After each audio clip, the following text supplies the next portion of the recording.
Buenas noches. Venimos hablando de la iglesia, de esa iglesia primitiva, de esa iglesia del año 30 al año 50, 100, porque siempre hemos dicho que tú y yo somos la iglesia, pero tenemos que mirar qué clase de iglesia somos, porque en los días de los apóstoles y en los países donde ellos iban a actuar, consistía en la adoración de dioses imaginarios que representaban por medio de estatuas a las que el vulgo y los sacerdotes atribuían poderes sobrenaturales. Toda la vida ha habido adoración. La idea de la parte moral no estaba para nada en el culto pagano. La gente no quería escuchar nada. Por eso cuando Pablo dice que la sabiduría de este mundo es necedad para con Dios, se refiere a los numerosos sofismas y hombres superficiales que alimentan el orgullo de una vana filosofía. Los cristianos tenían que ser testigos de su Señor y maestro en medio del formalismo, del orgullo y un mundo sumido en el más grosero y absurdo paganismo. Ese era el inmenso campo de batalla donde pelearía la buena pelea de la fe. Felipe, uno de los 7 escogidos en Hechos, influenciado por la muerte de Esteban, aparece en la escena en Samaria, lugar que debía ser alcanzado según la instrucción del Señor. Teniendo un ministerio que muchos llamaron exitoso en Samaria, Felipe llevado por Dios a un lugar desértico para predicarle el evangelio a un eunuco, un prosélito judío. Entonces vemos cómo cada uno iba haciendo su labor. Cada uno, a pesar de las circunstancias, a pesar del tiempo vivido, no habían excusas, sino que era una entrega y un compromiso realmente para el Señor. Y sobre este tiempo aparece Saulo. Su nombre es deseado. Su nacimiento fue objeto de anhelos que tardaban en realizarse. Pablo era el nombre latino con que era conocido entre los paganos de la ciudad. Cuando nosotros miramos las expresiones en las epístolas, el discurso del Areópago de Atenas, demuestran que estaba familiarizado con la literatura griega que se leía y comentaba en sus días. Pero no olvidemos que él persiguió con maldad, pero no por maldad. Le animaba la mejor intención del mundo y creía estar sirviendo a Dios cuando defendía la teocracia, la ley y el tiempo. Él siempre quiso defender el templo y lo veía amenazado. Pero después vemos la conversión repentina de Saulo. Es una de las grandes pruebas del cristianismo. Imagínense en el tímido redil del Señor empezar a ver y creer que ese león se había convertido en cordero. Pero la oportuna intervención de Bernabé hizo que Saulo fuese recibido por los apóstoles y reconocido como uno de los que habían pasado de muerte a vida. O sea, miren las contradicciones. Muchos fueron sacados de Jerusalén por Pablo y después lo encuentran que predicando y nosotros poniendo excusas y nosotros mirando a ver qué vamos a hacer. Y ellos la tenían clara, ellos tenían clara su misión. Y entonces encontramos a un Pablo, después de ser tan aguerrido, en completa sumisión al Señor. Y entonces podemos ver que él iba de ciudad en ciudad predicando a Cristo crucificado. Un hombre que a veces su permanencia en un lugar era cosa de días, pero también nos dice que años. Bernabé, Silas, Marcos, Timoteo, Lucas y muchos otros le acompañaron en estas expediciones misionarias. Y entonces al leerlo lo hallamos en Tesalónica, en Corintio, en Atenas, en Éfeso, en Jerusalén y finalmente en Roma. Él iba a las sinagogas a predicar. En todas estas poblaciones ya habían sinagogas y le prestaban y se presentaba la oportunidad de anunciar al judío primeramente que no habiéndole sido posible ser justificados por las obras de la ley, podían ahora creer en el Mesías, en ese que había sido crucificado, el justo por los injustos, y ser justificados por la fe. Por lo tanto, aquí vemos ya el accionar del apóstol de los gentiles.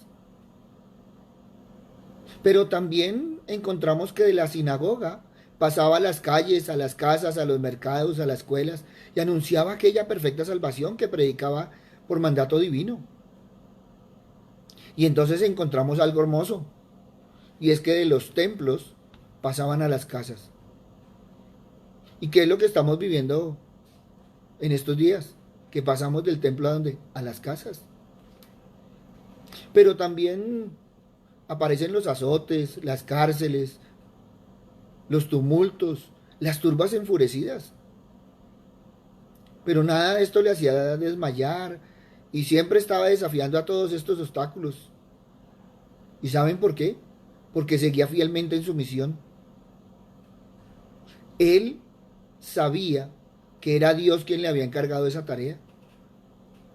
Ay de mí si no anunciase el Evangelio, escribió. Es que el poder de Dios acompañaba su predicación y las almas se agrupaban en torno suyo para oír la verdad que defendía con tanta vehemencia. Así como un día los atacó, ahora venía a defenderlos y no solo a defenderlos, a predicar con ese mismo celo con el que antes torturaba, ahora predicaba. Y era tanta su firmeza que los judíos se convertían, rompiendo con el yugo de la ley. Y los gentiles arrojaban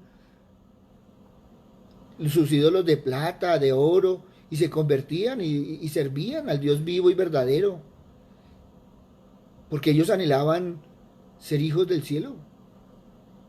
Por todas partes se organizaban iglesias, y Pablo cuidaba desde lejos por medio de sus oraciones, de sus enseñanzas, y les comunicaba, les mandaba las cartas. No había Face, no había Twitter, no había comunicación, sin embargo vivía pendiente de las iglesias. Jamás hombre alguno supo estar en tantos lugares al mismo tiempo, extender su influencia a regiones tan dilatadas. Un hombre que supo manejar la comunicación y estar presente en muchos lados. Inconvenientes que se tuvieron fue la inclusión de gentiles a la iglesia. Ese era un tema en progresión, de tal preocupación para algunos que generó la primera reunión, el primer concilio, del cual se tiene registro, es el concilio de Jerusalén. Una situación tensa. Estaba el grupo de los prosélitos, aquellos gentiles que ahora guardaban la ley escrita de la tradición.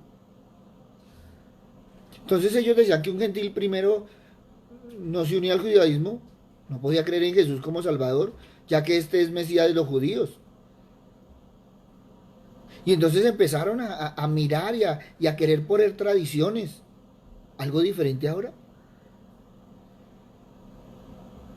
Pero siempre encontramos la reacción. Algunos tuvieron que cumplir pesadas ordenanzas. Algunos se circuncidaron para poder ser parte de la comunidad y creer en Jesús. Pero de pronto alguien viene y les dice, oiga, no, no, momentico, eso no sirve. No, no, únicamente cree. Y entonces fue Pablo el que empezó a decirles esa parte, a enseñarles que no tenían que circuncidar su cuerpo, sino su corazón. Pero las divisiones eran profundas. Las divisiones de esos momentos no era por el nombre o porque usted es de allá o es de aquí. No, no, no. Eran bases fundamentales. Eran bases, oiga, con sentido. Hoy en día peleamos por bobadas. Hoy en día queremos poner tantos tapices. Hoy en día criticamos porque usted es de aquí o de allá. Porque no nos miramos el uniforme, que es que estamos hablando del mismo Señor. El hecho de que el uniforme sea diferente no quiere decir que no seamos del mismo ejército del Señor. Por eso, para cuando el concilio se efectúa, el ministerio hacia los gentiles había tomado tal importancia, tal envergadura en manos de Pablo y Bernabé. Porque estamos hablando del ministerio en Antioquía. Y en Antioquía es donde primera vez se le llama cristianos a los seguidores de Cristo. Es que no fue en Jerusalén, fue en Antioquía donde empezamos a ser cristianos. Y cristiano es ser seguidor de Cristo. Por eso, esos pensamientos tan diferentes, esas ideologías tan diferentes, ellos las llevaban a un concilio. Yo me imagino hoy en día nosotros haciendo concilios. Se nos ha olvidado que tú y yo somos iglesia y no estamos llamados a pelear. Porque si somos iglesia y estamos unidos por el Señor, eso nos debe caracterizar a nosotros. Por eso, la única manera de que Jesús sea tu Mesías es que te unas de corazón. En lugar de estar poniendo tantas discusiones, miremos en qué estamos de acuerdo. Ah, en Jesús, listo. Es que no podemos llegar a concilios hoy en día. Cada uno con una idea tan diferente. En ese tiempo habían fariseos, saduceos y ahora cristianos. Y hoy en día, ¿qué hay? Dejémoslo así. Porque estamos en las mismas.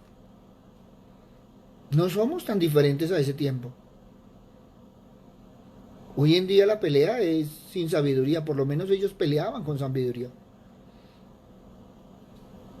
¿Y qué pasaba? Ellos se reunían y había un acuerdo formal y era comunicado a las iglesias.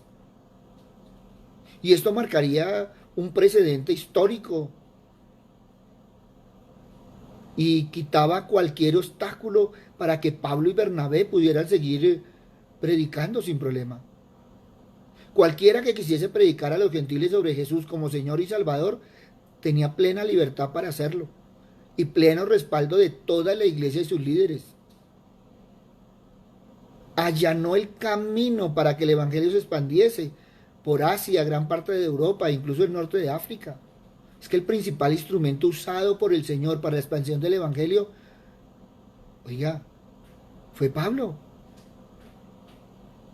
Pero tenía que lidiar y calmar todas esas asperezas y todos deberían caminar hacia un mismo sentido. Eso es lo que se nos ha olvidado a nosotros, que todos vamos caminando hacia un mismo sentido. Nosotros todavía seguimos que yo soy de Apolos, es que yo soy de tal denominación, yo soy de tal otra. No, todos somos de Jesús. Deberíamos aprender más de la teoría de Pablo. Y no soy paulino como me dicen algunos, yo soy más juanino. Pero es que Pablo la tenía clara.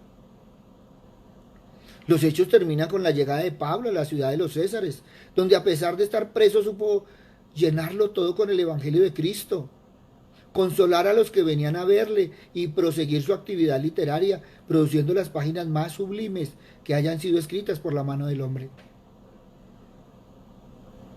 Si hay alguien que caminó, si hay alguien que expandió el Evangelio, fue Pablo.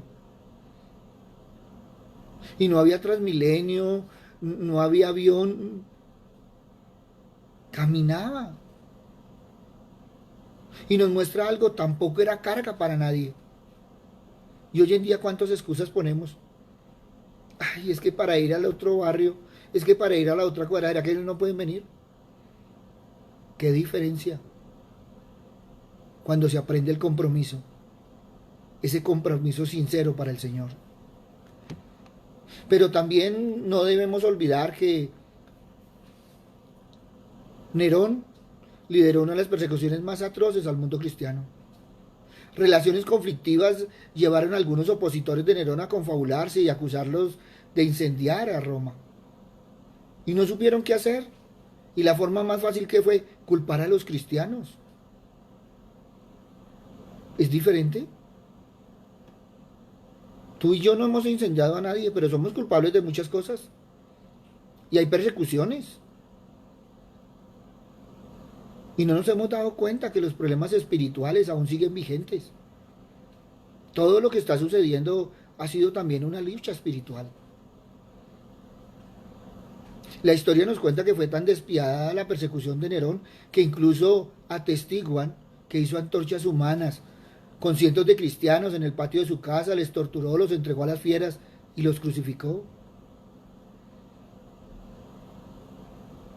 Pedro, Pablo, murieron durante esta persecución y nosotros cómodamente en nuestra casa y nos quejamos. Uy, es que predicar, ay, ¿no será que el pastor me deja ahí decir algo? No, miren, si hay algo claro que ellos tenían es que ellos fueron comisionados a ir y ser testigos de la persona de Jesús. Y ahí estamos hablando del ministerio y de la obra. Desde Jerusalén hasta lo último de la tierra, les dijo el Señor. Y ellos entendiendo dicha comisión como algo de suma importancia y prioritario, ese encargo, esa tarea. Y no solo eso, es que ellos siempre estuvieron con el convencimiento de que es que el Señor regresaba y pediría cuentas. O sea que para ellos era muy claro que teníamos que ponernos a trabajar, a cumplir con lo que nos encomendó. Quizás la actitud de ellos debiese ser exactamente nuestra misma actitud. Y bajo ninguna circunstancia haremos la obra que el Señor nos encomendó por imposición o por carga, sino por gratitud en respuesta a su enorme obra de amor. Ese amor que nos ha brindado a ti y a mí. Ese fervor, ese gozo, que fueron características de la iglesia primitiva, debería ser el gozo que nosotros también deberíamos tener en nuestro caminar. En todo este tiempo, la iglesia se esforzó por cumplir la comisión asignada por el Señor. Hechos 1:8, siendo fiel a la tarea encomendada y viendo en todo momento la provisión, sustento, fortaleza y fidelidad que solo Dios puede dar. Hoy en día nos quejamos porque no tenemos provisión. Hoy en día nos quejamos porque el Señor nos dejó solos. Hoy en día nos quejamos porque es que estamos como débiles, es que yo no tengo ganas. Hoy amanecí sin ganas. Y vemos la iglesia primitiva, ¿cómo era? ¿Qué era lo que tenía? ¿Qué era el fundamento? Y podemos ver que Hechos 9:20 dice algo muy claro. Inmediatamente después de su milagrosa conversión, Pablo predicaba a Cristo en las sinagogas de Damasco. No es que como yo no lo conozco, no, espéreme un ratico, ¿por qué no me deja? Yo miro a ver si el año entrante. ¿Qué diferencia? Qué diferente la actitud de cristianos. Y aún hoy todavía seguimos evaluando nuestro corazón, evaluando nuestro ministerio, evaluando los dones. Hechos 13, 14, 41. En Antioquía de Pisidia, Pablo y Bernabé enseñaron en la sinagoga el sábado explicando con las escrituras del Antiguo Testamento que Jesús era el Mesías profetizado y el Hijo de Dios. No cesaban de predicar. Hechos 13:42, al concluir el servicio de la sinagoga, los gentiles le rogaron que el siguiente día de reposo les hablasen de estas cosas. Pablo y Bernabé perdieron una valiosa oportunidad para explicarles a los gentiles que podían seguirles. Ellos podían enseñarles al día siguiente, cualquier otro día. Y a veces nosotros, es que yo mañana no tengo tiempo. Uy, qué pena con el Señor, pero es que no alcancé ni a leer su palabra. ¿Y qué dice Hechos 13:44? El siguiente día se juntó casi toda la ciudad para oír la palabra de Dios, enseñada por Pablo y Bernabé. Y si nosotros seguimos leyendo en todas las demás menciones que se hacen acerca de la enseñanza de Pablo, No existe ni el menor indicio de que no guardaran el día de reposo y que debían seguirse reuniendo. Pero si tú caminas por Hechos, empiezas a ver que no solo fue en Antioquía, no, ellos caminaron por todo lugar. Hechos 14:1, ya estaban en Iconio. Hechos 15:20-21. Al concluir la conferencia de Jerusalén acerca del asunto de la circuncisión, la iglesia formuló ciertas regulaciones a fin de que los gentiles pudieran reunirse en las sinagogas con los judíos. Miren, qué hermoso. Porque desde tiempos antiguos siempre ha habido donde predicar el evangelio. Siempre ha habido donde ejercer el trabajo del ministerio. Miren, qué hermoso que en un momento dado nosotros tuviéramos claro el compromiso que tenemos con el Señor. Hay gente que cree que tiene compromiso con la iglesia, que tiene compromiso con fulano, con sultano, es con Dios, es con Jesús,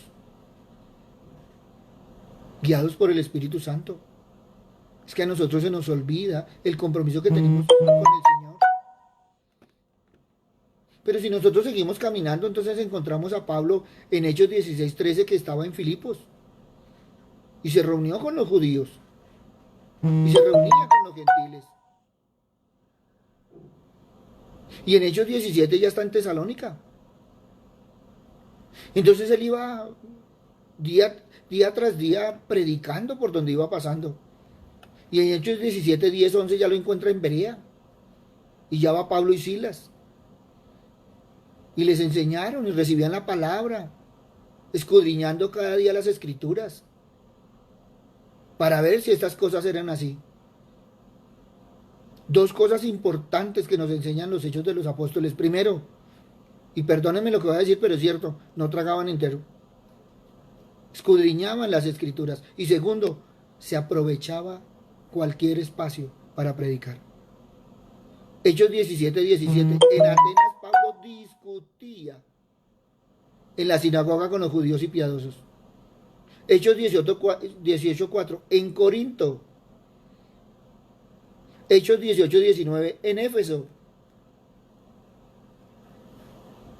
¿Y qué dice 19, 8? Porque en el 18, 21 dice que se tiene que ir. Es necesario que en todo caso yo guarde en Jerusalén la fiesta que viene, de acuerdo con el mandamiento de Dios. Entonces mire que él estaba predicando, pero también estaba cumpliendo y guardando la ley del Señor. Pablo y su grupo, dice en Hechos 26, pasados los días de los panes sin levadura, navegaron de Filipos. Esta es una fiesta de las ordenanzas del Señor. Y en Hechos 20:16 dice que cambió sus planes de viaje, porque se apresuraba por estar el día de Pentecostés, si le fuese posible, en Jerusalén. Entonces vemos cómo iba cumpliendo las ordenanzas del Señor. Y una y otra vez lo encontramos en Hechos, todo lo que él hizo. Hechos 24:14, compareció delante del gobernador romano Félix, afirmando que servía al Dios de sus padres, creyendo todas las cosas que en la ley y en los profetas están escritas. Le predicó al más pequeño y al más grande. Y Hechos 25:8 dice, al presentarse delante del gobernador romano Festo, Pablo dijo, ni contra la ley de los judíos, ni contra el templo, ni contra César, he pecado en nada. La tenía clara. Entonces, qué hermoso que cada uno de nosotros realmente viéramos cómo es nuestro caminar con respecto al compromiso real que tenemos. No el que suponemos tener, sino el que aparece en la Escritura. Y si tú caminas por Hechos y te comparas con estos hombres, ¿qué podrías decir realmente en tu corazón? ¿Cómo ha sido el tiempo como iglesia? Porque todos nos ufanamos de que tú y yo somos iglesia. Pero ¿cómo hemos sido como iglesia? ¿Y por qué no nos vamos un tricito más? Porque podríamos examinar no solo como iglesia, sino como templo. Bueno, y sobre esto también quiero dejarlo claro. La vez pasada me escribieron que cómo me atreví yo a decir que éramos templo, pero la palabra dice que somos templo del Espíritu Santo. Y Levítico 6 dice que no debemos dejar de apagar el fuego que hay en nosotros. Tú y yo somos templo. Y tú y yo debemos avivar el fuego. Y tú y yo debemos como iglesia tener el compromiso, el testimonio y la fe. Tres cosas fundamentales que encontramos en la palabra. Por lo tanto, si nosotros vamos a mirar, dice que el primer pagano que se convirtió al cristianismo fue Cornelio, hombre de la sociedad de Cesarea, centurión romano. Y acuérdese que le tocó a Pedro ese chicharroncito. Y entonces que dijo Pedro, no, yo no puedo entrar, yo no puedo comer cosa inmunda. Y le tocó empezar a ministrar a los romanos. Y mucha gente lo dice, y lo estoy diciendo con respeto, dicen es que si yo voy donde fulano me contamino, si yo voy... No, tú vas al servicio que vas a hacer. Si tú vas a prestar un servicio, lo haces de todo corazón. A veces ponemos tantas excusas que ni siquiera son excusas del Señor, pero las hacemos en nombre del Señor. Entonces, mucho cuidado porque tú y yo como iglesia, como esa iglesia misionera, no debemos meter al Señor en lo que no queremos hacer. Ahora, suena difícil decirle a la gente, no quiero, bueno, como quiera decirle, no, no. Entonces, usted lo que hace es sacar excusas. Entonces, muchos dicen, no, el Señor no me lo permite. No, mañana es difícil. Pasado mañana no es fácil que usted venga. Por eso tenemos que tener cuidado. Porque lo que nosotros encontramos es que aunque había iglesias en diversas ciudades, que ya se había esparcido el Evangelio, todas estaban en armonía y unidas espiritualmente. Su misma fe en Jesús resucitado les mantenía unidas en comunión. Y es así como comienza la Iglesia Universal. Igual para todos y en todas las partes del mundo. Esto hacía visible que la comunión de los santos. Y entonces se veía en un estilo de vida en comunidad. Ahora, yo aquí no estoy haciendo historia de la iglesia. Estoy viendo cómo estamos nosotros con respecto a esa historia de la iglesia. Y entonces tendríamos que ver si realmente tú y yo como iglesia se nos ve la comunión de los santos. Y ahí sería diferente. Porque a veces no se ve esa comunión por ningún lado. Tú y yo como iglesia, ¿cómo es tu estilo de vida y cómo es mi estilo de vida? Y la primera comunidad es en familia. Y muchas veces ese estilo de vida en familia no es un testimonio para el Señor. Ahora, perdóneme, yo no estoy juzgando. Dios me libre. Lo estoy tomando en general. Y como estamos viendo la iglesia desde el año 30 con Jesús, y ya vamos en la década de los 50, 60, 70 y más, para ver mañana la de 100. Pero aquí en este tiempo ya estamos viendo que el destino de los apóstoles no fue el mejor. Porque encontramos una lista de mártires. Y entonces Santiago, el mayor hijo de Zebedeo, fue decapitado por Herodes. Andrés, el hermano de Pedro, hijo de Jonás, murió como mártir en Grecia. Andrés es el apóstol que muere crucificado en forma de X, por allá en el año 63. Bartolomé o Natanael predicó con Felipe. Murió como mártir en la India. Fue despellejado vivo con cuchillos. Santiago el menor o el más joven, hijo de Alfeo, predicó en Palestina. Y caminó y se fue hasta Egipto. No es que cogió el tren, no, no, no. Se fue porque se iban a pie y caminó hasta Egipto. Y en Egipto es apedreado mientras que rogaba a Dios de rodillas por sus asesinos.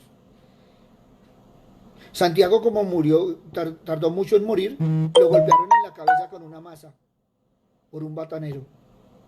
Juan, hijo de Zebedeo y hermano de Santiago, fue conocido como el discípulo amado, el único discípulo que murió de muerte natural, por allá hacia el año 101. Judas Iscariote fue en la lista del discípulo, fue el que traicionó a Jesús. Se ahorcó y fue reemplazado por Matías. Judas Tadeo, hijo de Alfeo, predicó en Asiria, en Persia, y murió como mártir en Persia. Mateo Leví, hijo de Alfeo, murió como mártir en Etiopía. Simón Pedro fue crucificado en Roma con la cabeza hacia abajo, se cree que en el 63, 67, algo así. Felipe de Bexadia,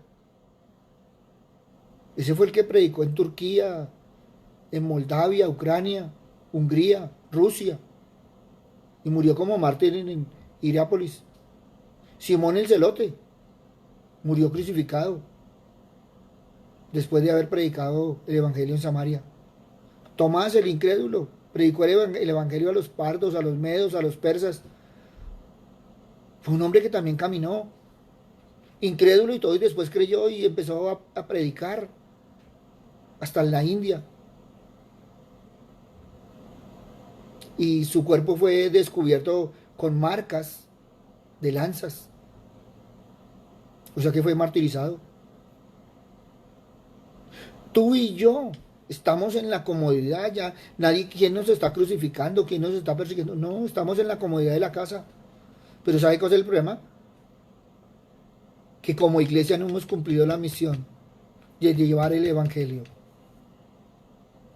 a tu familia, a tu casa y a los confines del mundo, como hicieron los apóstoles.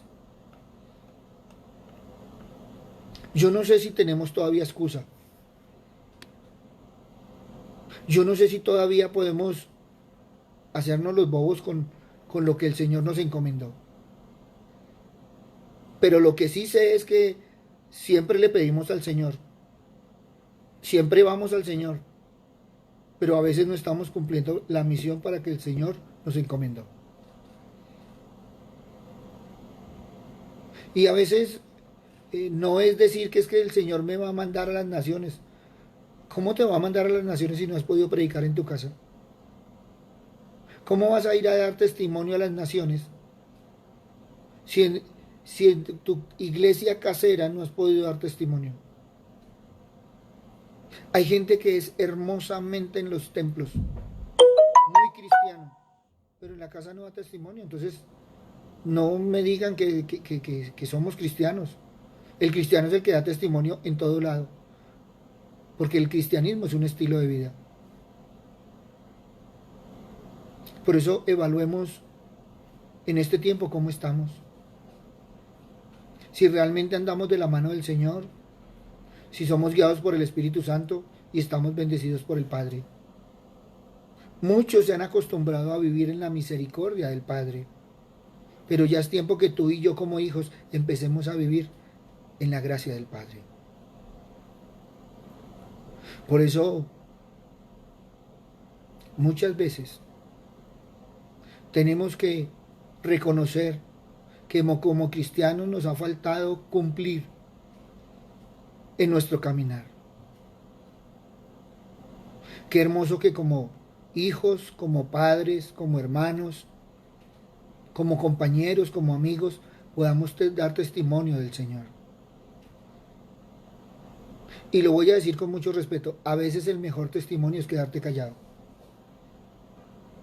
Porque si no podemos demostrar a Jesús, por lo menos nos quedamos en el silencio de no mostrarlo mal. Entonces hay momentos que el mejor testimonio es quedarnos callados. Porque a veces se nos olvida que tú y yo somos embajadores del Señor. Hoy te invito a que evalúes tu corazón, te tomes de la mano del Señor y empieces a caminar tras las pisadas de Jesús.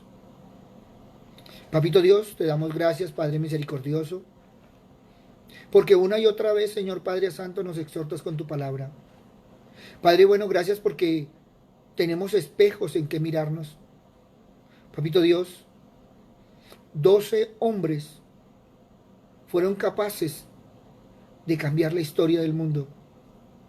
12 hombres fueron capaces de sacudir a todo un gobierno, a todo un imperio. Permítenos, Señor Padre misericordioso, que hoy también seamos esos hombres y mujeres comprometidos con esa fe tal, Señor Padre misericordioso, que vean a Jesús en cada uno de nosotros. Papito Dios, perdónanos, Señor Padre misericordioso, porque una y otra vez la palabra nos demuestra que hemos sido negligentes y que debemos empezar a hacer el trabajo realmente. Papito Dios, no es el afán de salir a predicar, porque primero tenemos que pastorear nuestro corazón, y es algo que ha faltado muchas veces en nuestro caminar. Pero hoy te pedimos, Padre misericordioso, que tú nos guíes, que nos ayudes, que nos lleves, Señor Padre misericordioso, realmente a mirar, Señor, nuestro caminar, para poder, Padre misericordioso, también ser testimonio para otros. Papito Dios, no podemos olvidar, Señor, que muchas veces los que nos rodean, la única Biblia que ven es nuestra vida, es nuestro testimonio. Por eso muchos no te han querido conocer, Señor. Padre bueno, pongo en tus manos, Señor, a todos aquellos que se han equivocado, Padre misericordioso. Aquellos que han caído, Señor Padre Santo, en su caminar porque han descuidado su corazón, su comunión, su testimonio, su compromiso, y han dejado de caer la fe. Papito Dios, pero también te pido, Señor, que nos fortalezca, Señor, porque no estamos exentos, Padre misericordioso, de fallar, Señor, como seres humanos, por cansancio, por fatiga, por desobligación, por tantas cosas, Señor Padre misericordioso, que solo tú conoces. Por eso te pedimos, Señor, que cada día nos levantes, Señor, y nos dé fuerzas como las águilas, Padre misericordioso, porque necesitamos seguir, Señor Padre Santo, quitando cada obstáculo que se quiera presentar, Señor Padre misericordioso, porque sabemos, Señor, que en el mundo tendremos aflicción, pero tu Hijo venció al mundo, y hoy somos victoriosos en él. Y al seguir y tomarnos de la mano de tu Hijo, seremos también hijos victoriosos. Gracias, Padre amado, por todo lo que estás haciendo, no solo en nuestros corazones, Señor, sino en este mundo, Padre misericordioso, porque nos estás enseñando desde lavarnos en las manos en adelante. Habíamos perdido los principios, los valores y tantas otras cosas, Señor Padre misericordioso, que hoy han llegado, Padre bondadoso. Sabemos que tú tienes el control, Señor. Ponemos en tus manos a aquellos que tienen enfermedades físicas, emocionales, espirituales, porque solo tú, Señor Padre misericordioso, solo tu Hijo, Padre amado, solo el Espíritu Santo, Señor, pueden sanar, restaurar, restablecer en cada uno de nosotros. Padre bueno, te pido, Señor, por las parejas, por las familias, por los padres, por los hijos, por los hermanos, Señor Padre misericordioso. Hoy los ponemos en tus manos, Señor Padre amado. Hoy, Padre misericordioso, queremos, Señor, que seas tú en medio de ellos, Padre misericordioso. Papito Dios, que cada uno de nosotros tengamos ese ambiente propicio en nuestras casas para adorarte, alabarte y glorificarte. Sabiendo claramente, Señor, que la adoración es la vivencia de la palabra, la alabanza es cantar, orar, todo para ti, Señor Padre misericordioso. Gracias, Padre bueno, por la oportunidad que nos das de servir, por la oportunidad de poder transmitir el Evangelio, y porque nunca hemos olvidado que solo somos mensajeros, que llevamos el Evangelio hasta el oído y tú lo llevas del oído al corazón. Gracias, Padre amado, en el nombre de Cristo Jesús, para gloria y alabanza tuya. Amén y amén. Buenas noches para todos, les habló el pastor Walter Bernal de la Iglesia Su Gloria en mi Bogotá. Un abrazo, muchas bendiciones y adelante, evaluemos el corazón. Sabemos que en el Señor todavía no somos perfectos, pero podemos cada día caminar mejor, siguiendo las pisadas de Jesús, en ese verdadero encuentro con el Padre, con el Hijo y guiados por el Espíritu Santo. Si quieres escribirnos, ahí tienes el WhatsApp, el Messenger, estaremos prestos a servir, a escucharles. Buenas noches y el Señor les continúe bendiciendo.